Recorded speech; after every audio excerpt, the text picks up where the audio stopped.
লাইকুজ্জামান যদিও ছোট্ট একটি ব্যবসা আছে, কিন্তু তার পাশাপাশি তিনি উবার রাইড শেয়ার করছেন।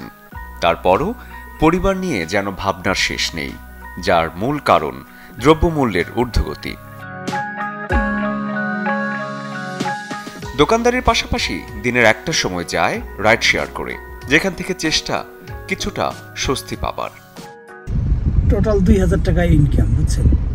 তো এখান থেকে আমার এই যে গাড়ি ফুয়েল খরচ যাবে, আদার্স খরচ আছে, এগুলো যাবে। যাওয়ার পরে এই 800 টাকা আমার বাজারের জন্য আমি এখন আর কি। মাত্র 800 টাকায় আজকাল কি বাজারের ব্যাগ ভরছে?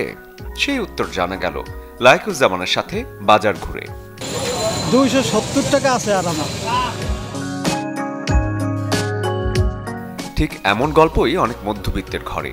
তাদের অবস্থা এমন যে না পারেন সইতে, না পারেন কইতে।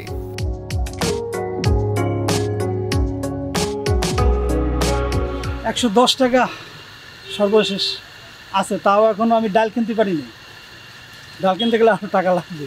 নিত্যপণ্যের এই দামের লাগাম টানতে চেষ্টা চলছে বলে জানালেন জাতীয় ভোক্তা অধিকার সুরক্ষা অধিদপ্তরের প্রধান।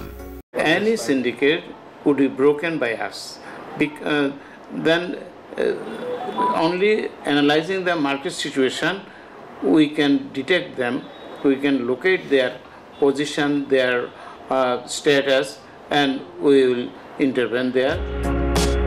গোলা ভরা ধান আর পুকুর ভরা মাছের দিন ফুরিয়েছে অনেক আগেই।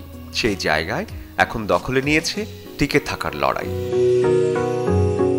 শরীফুল হক, চ্যানেল 24।